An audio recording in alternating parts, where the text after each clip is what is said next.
Welcome to the ADHD Women's Wellbeing Podcast. I'm Kate Moore-Youssef and I'm a wellbeing and lifestyle coach, EFT practitioner, mum to 4 kids and passionate about helping more women to understand and accept their amazing ADHD brains. After speaking to many women just like me and probably you, I know there is a need for more health and lifestyle support for women newly diagnosed with ADHD.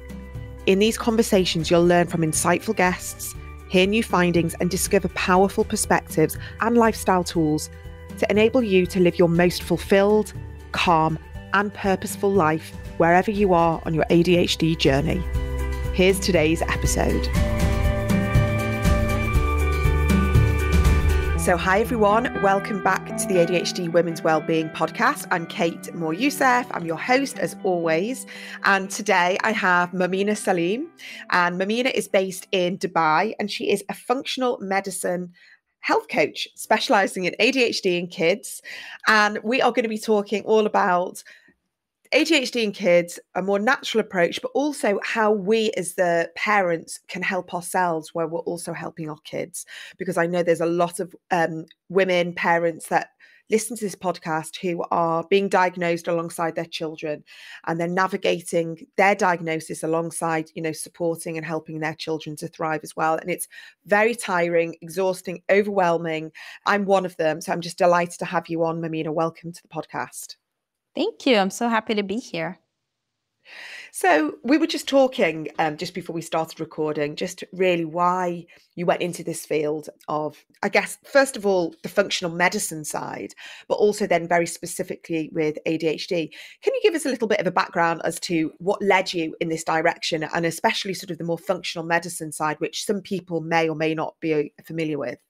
Yeah, so I've always worked in health. My initial degree is in public health. So I've always worked with mothers and children, specifically with newborns and infants. And so that's just kind of been the area that I've really been drawn towards. But what got me into functional medicine was really my own journey. Like a lot of practitioners, I got really sick. For a few years, I had debilitating headaches and migraines and vertigo and I had at least 3 to 5 different diagnoses, from chronic fatigue to fibromyalgia, like you name it, they just slapped on some kind of diagnosis.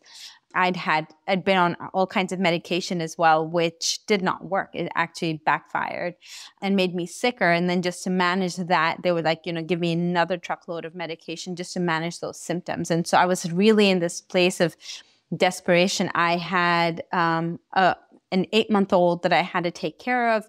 And it was overwhelming. It was, I was depressed and I just wanted to find a way out. And functional medicine was the answer. I stumbled across resources. When you are just at your wit's end and you don't have answers, you try to be your own investigator. And that's really what I did. I started researching and trying to find out resources of what could help me. And that just kind of led me down a very basic way of restructuring what I ate. I got off gluten and dairy and I realized that I had severe sensitivities to those. And literally within days, and I keep telling everybody, it was as if a dark cloud had receded and I just saw everything in HD definition, right? Everything was so clear. And it was shocking, right? What was it in these 2 foods that really changed the way how I felt completely? And that just, it got me so curious because I was always in research. So I just kept going back and checking what that was. I got myself then, when I realized it was functional medicine, I went and I got myself certified as functional medicine health coach. But then, I was like, who do I want to work with? Which area do I want to really help? Who, kids, adults. And I always just come back to children. I love, love, love working with children. There's just so much energy that they have and they respond so well. And so I went and I got a deeper understanding and another certification, which helped me understand children specifically. It's a completely different area in helping children as opposed to adults. And then really looking into chronic disease. And right now what we're seeing, there's this whole epidemic of autism, ADHD, these conditions that our children are going through. The numbers are going through the roof. We're having more and more kids getting diagnosed more and more parents who are starting to see that, their kids are getting affected, whether they are getting those diagnoses or not, they're seeing those behaviors in their children. And so I felt like I wanted to niche down into a particular area, and then working in ADHD was just that. There was some, I have people in my family who've had ADHD, and that kind of also inspired me in trying to help them and seeing their struggles. And so I felt like I understood what those parents and those children were going through. And so, yeah, that's just kind of a long story of how I came to working with children with ADHD. Yeah. So I know that so many parents, listen to this, and right here in the UK, the waiting times are off the scale, to be seen by, the NHS, even now to be seen by a private doctor in the UK, there's long waiting times. And so we are in a place where, whether we choose to go down the medication route or not, it feels very disempowering because we don't have many tools at our disposal. So as parents, I want to feel empowered. I know that other parents want to feel empowered and know what they can do, what is within their control, what they're able to take action tomorrow. They may probably know that their kids have got ADHD, but they need that formal diagnosis so they can get the help education-wise. It just feels ridiculous.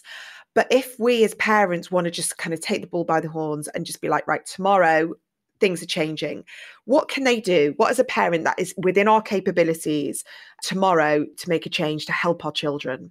I really love that, that way of thinking, because that's something that I always advocate. And just to preface all of this, I think the most important thing is to do it as a family. And so you do it not just as the child who has those symptoms, but the whole family coming together. And it kind of addresses this whole idea, like you said at the onset, of having parents who are parenting, so parents with ADHD, parenting kids with ADHD, is that when you're working with those towards improving your child's symptoms, you're also basically helping yourself. And I think the best place to start is with your diet, right? Looking at what you're eating as a family, trying to focus more on just the basics. Just start off with trying to eat more whole, nutrient-dense foods. We have, as a society, moved towards so much packaged and processed food that we've kind of lost sight of eating just basic nutrient-dense foods. And so I think the first step is just to stop and take stock of the kind of meals your family is eating. And then it depends on the kind of personality you are. Take one meal at a time, right? So whether it's breakfast or lunch or dinner, start with one meal and say, okay, this week we're going to try to eat a very nutrient-dense breakfast, for example, right? So instead of having breakfast cereal every single day, you want to try to say, okay, I don't want to shock my whole family by just taking away the one meal that they're all happy to eat. I want to maybe augment that with some eggs, maybe. So while they're having their cereal, we'll augment that with some eggs if they can tolerate eggs, or give them, other protein-dense meals. So starting somewhere at one particular meal, and then making small changes that you can add on to, right? So that it's more doable, rather than just saying, okay, right, this week we're just going to chuck all the sugar out, all the processed foods gone. We're going to just go gluten-free and dairy-free and soy-free, and, we're just going to jump right in. And for some people, that's doable. But for most people at least that I work with, especially with children, it's not so easy, right? You want to ease them in because you don't want to create an increased amount of anxiety, because what kids eat, especially with our kiddos with ADHD or with symptoms of ADHD, there is this underlying element of anxiety. And so you don't want to rock that boat so much that a mealtime is causing anxiety where they don't feel like they have any safe foods on the table. So I always like, instead of to take everything away, to start with augmentation. So start with adding on and offering in an additional food, and taking away over time foods that might be causing inflammation in their body. And so that's really step number 2, is you first start off with, adding nutrient-dense foods, and then looking at foods that might be causing inflammation in their body. So going gluten-free and dairy-free. Again, not at the same time, right? You pick one and you kind of make that process. And you start off with maybe a snack. You maybe start off with lunch. You maybe start off with breakfast, right? You pick whichever meal is the easiest to transition for your child. If it's easier at dinner time to provide a gluten-free option, you can give rice. You can find so many alternatives now in the market for gluten-free pasta or spaghetti and things like that. You can sub out, right? For those kids that are extremely selective with what they eat or who eat, certain brands or types of food as well, I always say, take them, slow down the process even more, right? If you're giving them pasta, go half and half. And I had to do that with my son as well, because I was so scared that he will just refuse eating completely. And so what I started doing was going 50-50 with like gluten-free and regular pasta. And then after 3 or 4 days, I took it down to 75% gluten-free, 25% regular. And then like after a week or 10 days, when I realized that he was more he was safer, like it was okay, he was accepting it more, I went to 100%. And then, transitioning from like maybe that pasta into a spaghetti. So, moved on to another gluten-free food. But it really depends on your child, your home, and doing it together, right? I think that is the most important thing.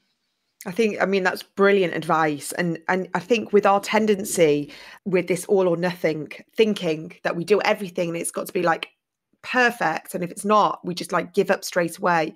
And that just kind of like feeds into this whole, failure and like, why can't I just see things through?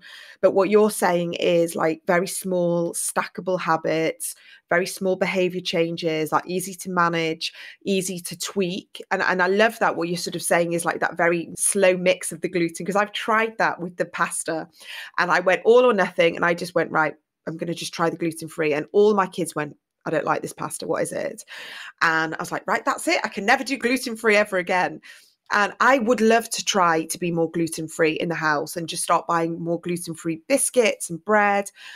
And they're all very discerning. My children, they notice everything because, like you say, we buy the same brands, we eat the same bread. And it's just good to know that actually it's not like a one size fits all. It's not a rule. And it's okay to kind of try one thing and not try another thing. And again, the anxiety, we're prone to the overwhelm, we're prone to the anxiety, we're prone to the, like, the all or nothing, the big picture. And if something doesn't work, then it's just like, I can't do it. So I think what you're saying is very manageable and very helpful. So thank you for that. I guess what other navigations can we do without putting a huge amount of pressure and overwhelming ourselves? That's probably the first question I get asked by any families that I'm onboarding is, do you have any recipes? Do you have any meal plan ideas? Do you have any just like a cookbook or something that we can access? And it's just because of this whole idea of making these changes and sticking with them. And especially like your listeners are struggling with this overwhelm as well. It's hard for them to first adapt to this change and then to make it consistent, right? And to do it predictably all the time. The best thing that I like to give advice is to start slowly and to start caching recipes that work for your family, right? First, look at what your family eats and then try to find a way to make that work within your dietary restrictions. So if your kids like spaghetti meatballs, right, then try to find a way to make that gluten-free first and then stick with that recipe and then keeping a log of it, right? So one of the things that prevents overwhelm is to be organized. So maybe taking some time out once a week to get those ideas down of what kind of meals you can have, right? Making shopping lists and shop accordingly. One of the things that is the hardest for even for parents with ADHD is going from the point of planning to buying the groceries to getting them stored up, stocked up, and then converting it into a meal. You have to realize there's so many steps involved in those things, which for parents as well is really hard.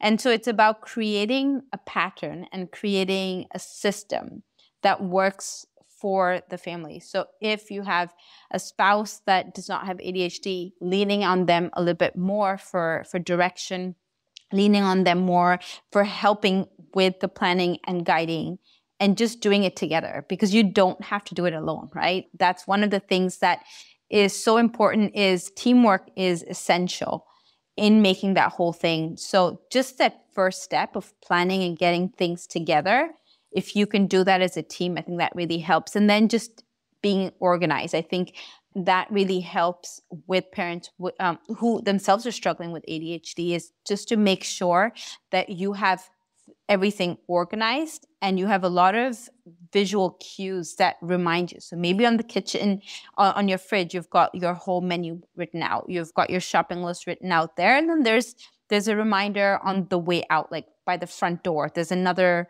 log or a reminder that tells you exactly what you need to do, right? And so that kind of helps just take away the overwhelm of the first step of getting that food into your house and planning for what meals they are.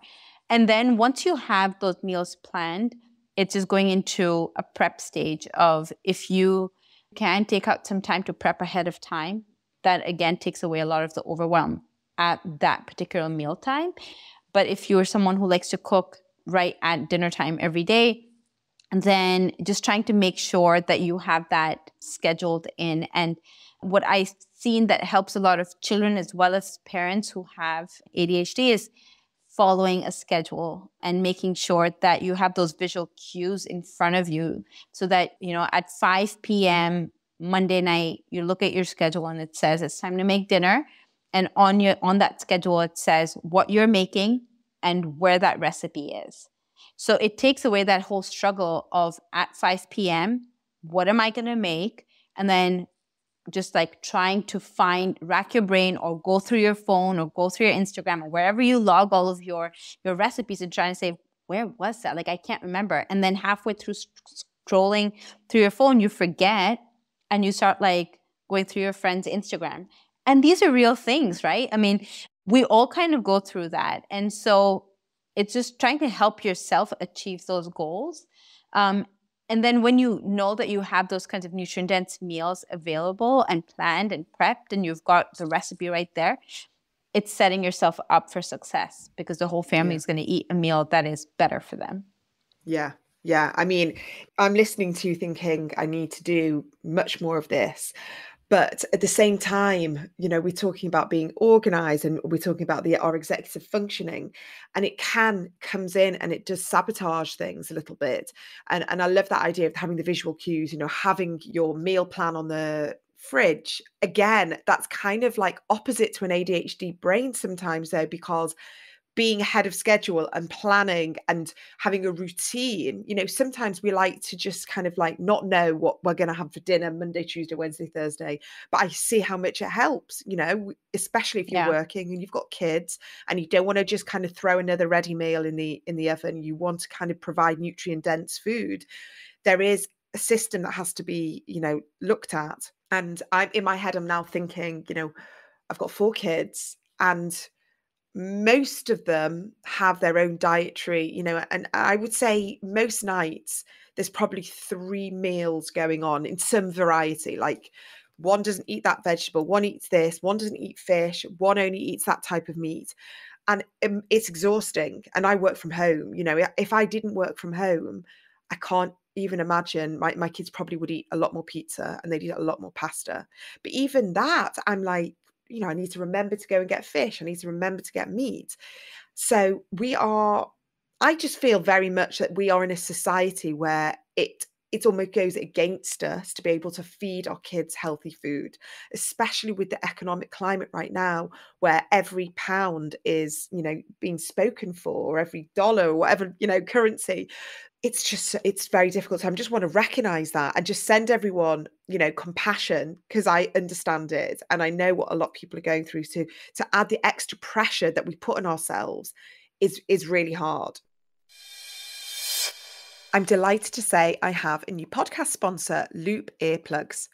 And if you're anything like me, who has noise sensitivity while trying to concentrate, or can hear most low-level noises such as a clock ticking or a fridge whirring, it can really stir up our sensory overload. The loop earplugs allow you to tune out from this outside noise, especially if your sensory input is very sensitive. Sometimes I need to block out anything from my hearing to help me focus, relax, or sleep. And from the age of about 10 or 11, I've always used earplugs at night just to be able to calm this ongoing noise inside my head and prevent me from picking up on the slightest external noise. With earplugs, it feels like my brain is just quieter and my nervous system can rest. It's actually quite hard to describe it as anything else. This less outside stimulus helps my brain to relax. And the loop quiet earplugs are especially effective in helping me find some calm when there's a lot of noise in my environment. So if you're a commuter and you find the sensory overload on a train or a plane or a bus overstimulating, or in the office, perhaps you're there every day and you just need something discreet that doesn't stand out, then the loop earplugs are fantastic for this.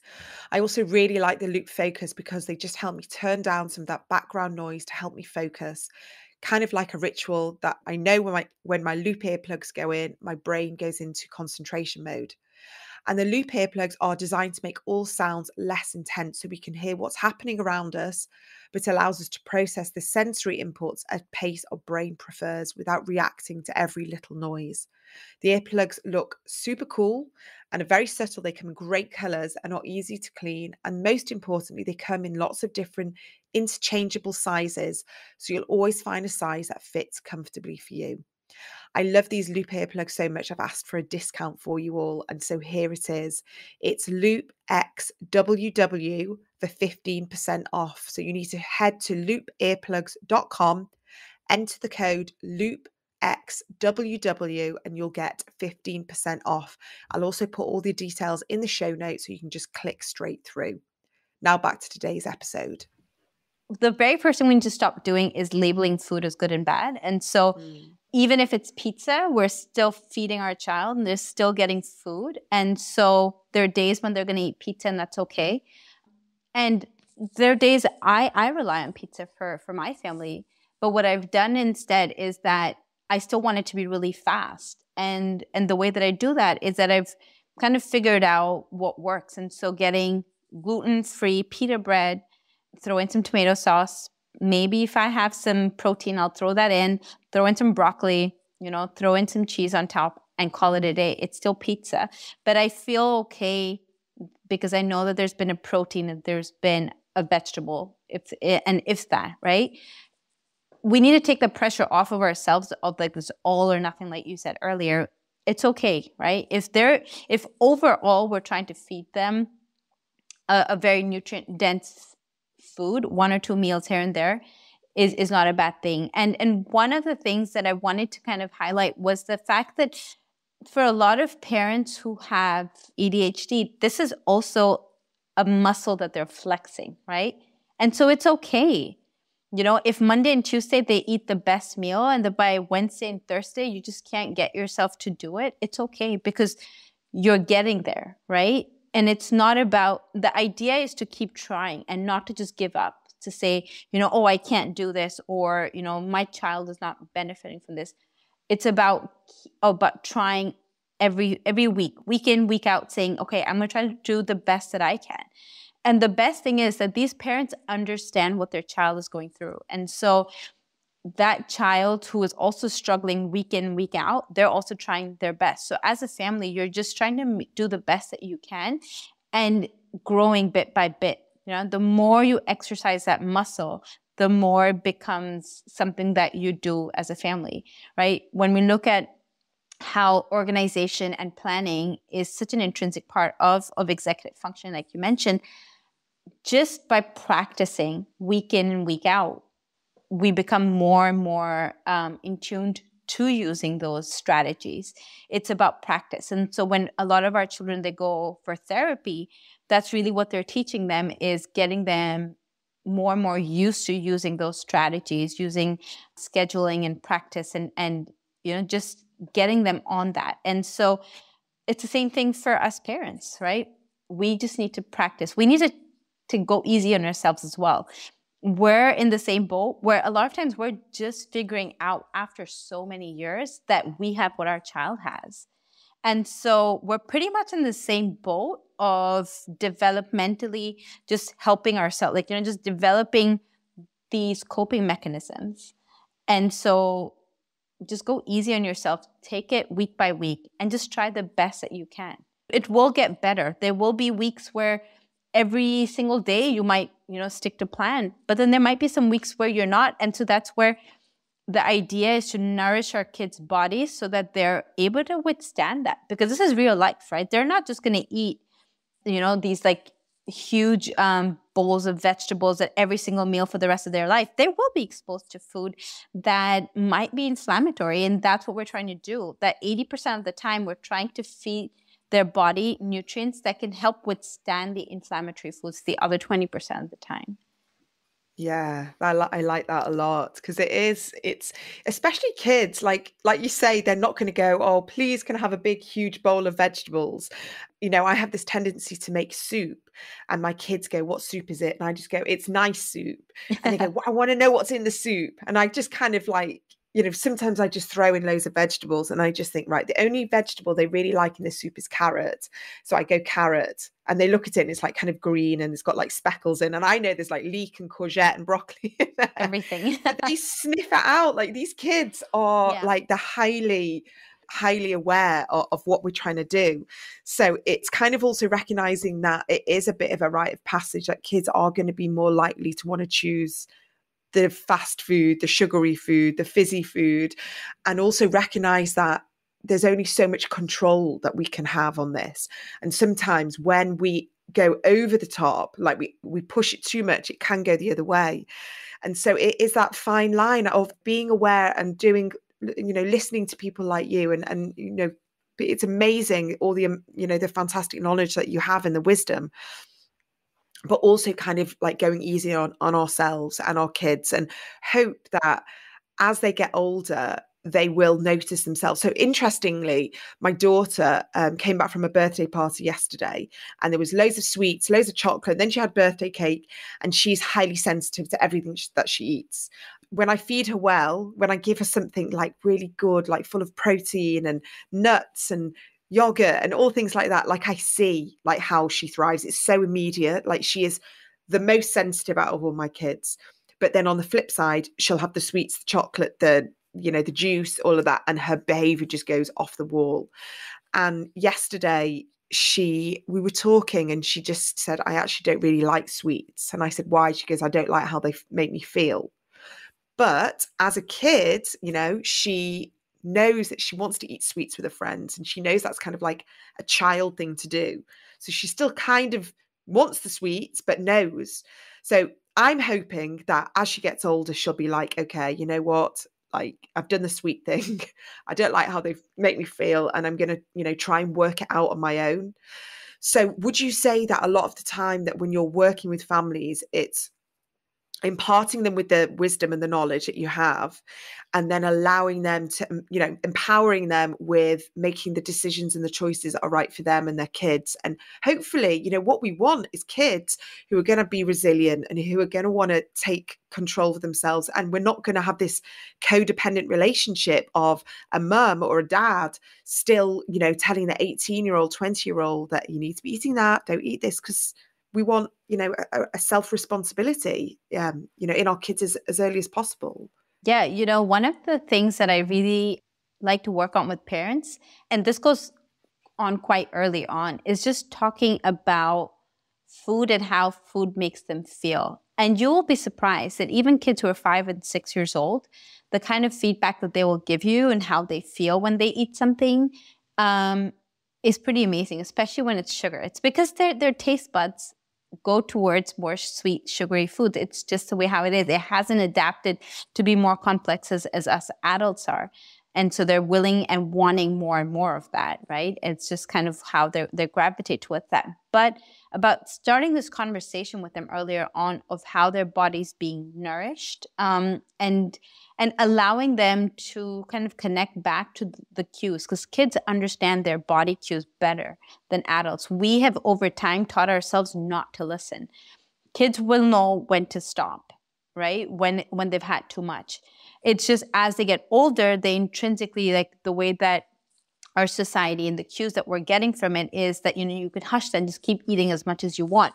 Try to feed a 2 or 3-year-old like a ton of sugar. They will eat a little bit and then they're just going to walk away and go and start playing in a corner. At least most of them would do that, right?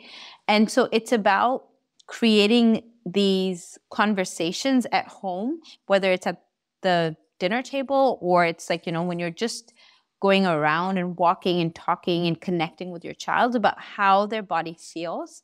Initially, it might sound like they're not listening, it's not connecting, it's not really seeping in, but it does. It works. Over time, I've seen that with parents. I've seen that with my own child, that it does work. It does listen. It does seep in, because eventually they'll come back to you, say, like your daughter, that, I don't like how it feels. It's giving them that everything that you do has a reaction. And so the food that you're putting into your body also makes you feel a certain way. And that is where that independence and that, just being more responsible for what you're eating, what it's doing, is going to give them over time. When you see a lot of kids who have celiac, for example, they know they can't eat gluten, right? And earlier on, when they're even quite young, they know that they cannot eat anything with gluten in it or that has any cross-contamination. It's because they see physically what it does to their body. And so they know that. They have that direct connection. And so that's kind of what we're teaching our kids, but in a less severe way, where what you're eating has an impact on how you feel and how your body functions and operates. And it's through education. When you show them vegetables and you tell them what green color does and what the fruits and the nutrients that come from those things as opposed to sugar, that education process over time will allow them to make better decisions, right? There will be times when they're still going to go and want to eat the treats and things that their friends are eating. But more often than not, that education will teach them better choices, to make better choices. And it's really going back to that. So one is just like listening into the cues of your body, but then secondly, also that education of what this food does for you, right? Why is there such an important, why is mommy taking away cereal from breakfast and why is she replacing it with, protein? And it's because the protein is helping your brain, because your brain has been hungry all night. So we're giving it nutrient-dense food, which is protein and fats early in the morning and complex carbs. So while you make those changes, don't think that your child is just like a passive receiver of that food. But if you augment that with education, that really helps. And I think that working with people that understand what these things are, that educate you as parents, and then you take that education forward to your child, it's something that lasts them a lot longer than just saying, okay, no, I said you can't have sugar, so you can't have sugar anymore. And it's not cut and dry. Education just takes you so much further. Yeah. I think I was just listening to you then, and it kind of occurred to me that the model of functional medicine is like a 360 approach, isn't it? It's kind of like really looking at everything from, in lifestyle, whether it's stress and sleep and food and movement. And I think with ADHD, we, in a way, are lucky. I know a lot of people might think that's strange, but we have a very much more sensitive radar to everything lifestyle wise. And so, when we sleep enough, our ADHD, it feels better. When we move our body, it feels better. And when we eat well, it feels better.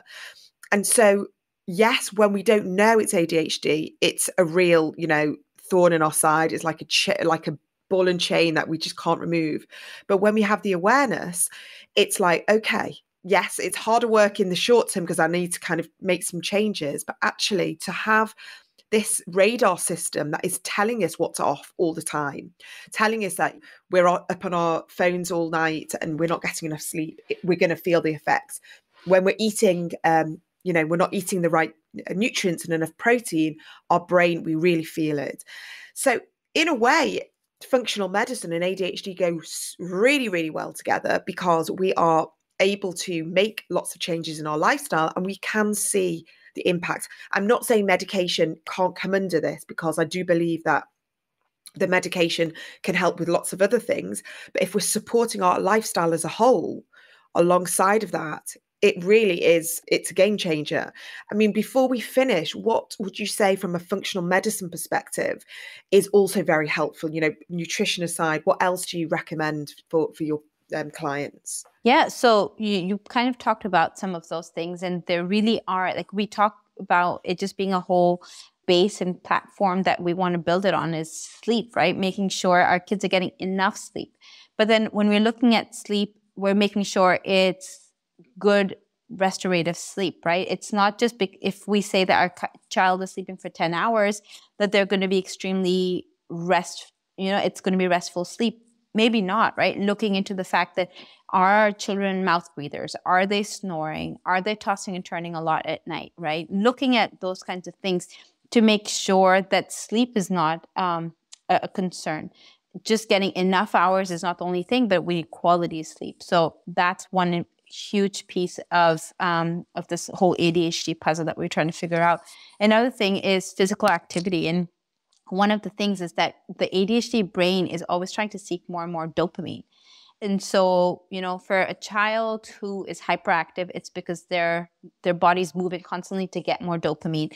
A child who's always binge eating, right? It's probably because their body is seeking dopamine through that. And so what we're trying to do is we're trying to make sure that there's a steady habit of physical activity that is then helping them with regulating the dopamine levels in their body. And so it's like a feedback loop, right? Making physical activity a priority is extremely, extremely helpful with just the adult or the child ADHD brain. And then stress and family connections, right? So making sure, and that one is a difficult one, right? If there's a child who's going to school and who's not fitting in, it is intrinsically going to be increasing their stress. And so it's about providing them with resources, providing them with ways to handle that stress. And so whether it's through giving them, deep breathing and relaxation techniques earlier on and teaching them how to do that. Or like I tell a lot of parents, right, for kids who are very restless in class, try to find a way that they can sit in their, on their chairs and at their desks in school in a very supportive way. So whether it's through a weighted blanket, if you're just trying to give them just like putting bands around the bottoms of their chairs, finding a way to reduce that stress. And then providing a very enable environment at home, right? Yes, they're coming back just as hyper at home, or they're just as impulsive at home, or they might have periods of time when they're extremely aggressive at home. But by providing them with a calm, a peaceful home where a parent understands what they're going through, really, really, really helps with reducing that stress. Because while their stress levels are maybe at an all-time high in school, it allows them to come home and relax and bring those high cortisol levels down, right?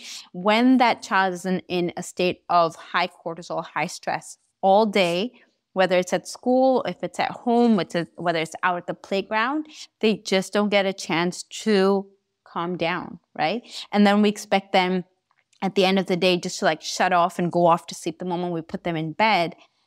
That's not possible because they're still in that state of fight and flight all the time, right? There's just too much adrenaline, there's too much stress and cortisol. So it's about allowing their bodies, so giving them that safe space at home where they can just relax. And it can be hard, but it's about finding a way to do that. Working with your child, trying to find things that they do that might trigger you as a parent who has ADHD. And so maybe as a parent, journaling every night for a few seconds to see, and it's a hard thing for parents to do every single day. Maybe do it every few days, but trying to try to journal and write about what you can do that can help your child, right? Where you can go through patterns and see, okay, they did this and that's what triggered me, and maybe we can work on that later. So looking at patterns, and that's really what functional medicine does. It gives you the opportunity to just step back and reanalyze a lot of the things that's going on in your life, where food has its purpose, sleep has its purpose, relationships. And so this is really where that comes in, is like nurturing those relationships so that when that stress level is low in the body, it allows those nutritionally,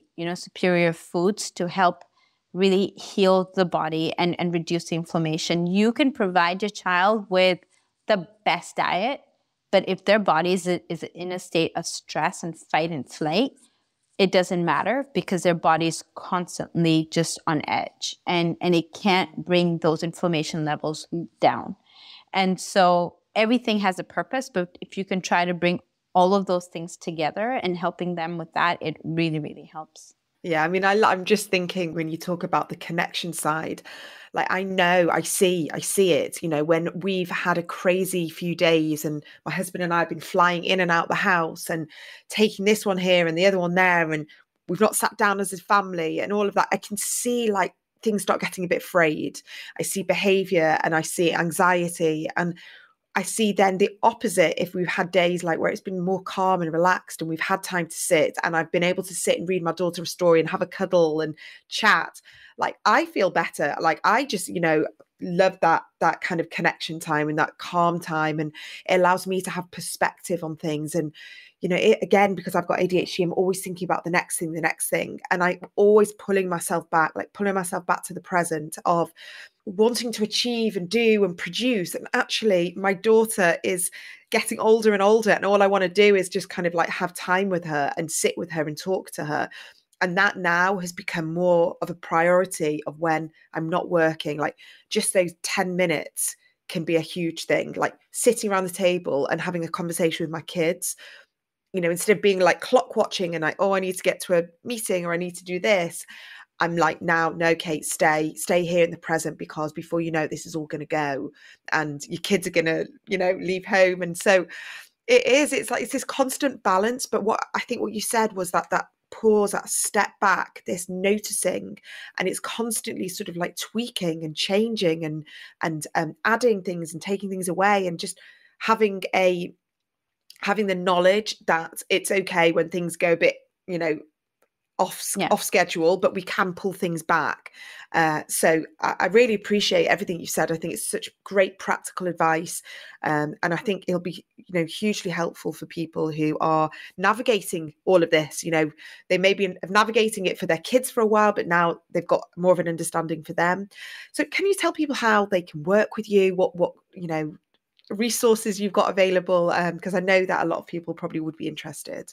Yeah, I actually have a free guide that I offer, which helps parents with hyperactivity. And that's, I think, one of the main concerns that I hear a lot of for parents with younger children. And so it's on my website, which is mominasalimcoaching.com. And they can reach me through Instagram, which is, again, Momina Salim Coaching. And DM me, email me. I'm always there to listen. I also have a podcast if they want some more information about, just more functional medicine paradigm, not just for ADHD. We look into other areas as well. It's called Helping Children Thrive. And so I think that it gives so many resources and such a extensive list of things that they can do. And so it's a great jumping point for a lot of parents. Fantastic. Well, I'm going to be definitely giving that a listen. So thank you so much for that. And I hope to speak to you very soon. I think this has been a really, really helpful conversation. Thank you for having me. Thank you so much for joining me on today's episode. I hope you found what you were looking for in this conversation, and it's helped guide you towards some further self-healing, self-exploration, and most importantly, self-acceptance. And if you have enjoyed this conversation and would like to experience more of my work, such as access to exclusive live workshops and opportunities for group coaching sessions, connecting with other like-minded women, and a general feeling of belonging, please come and check out my monthly membership, the ADHD Women's Wellbeing Collective. I've made it as affordable as possible, and I offer you lots of resources and opportunities for connection and support from other women all around the world being diagnosed with ADHD later on in life. I'd absolutely love to see you there. All the details are in this episode's show notes or on my website, adhdwomenswellbeing.co.uk. See you in the next episode.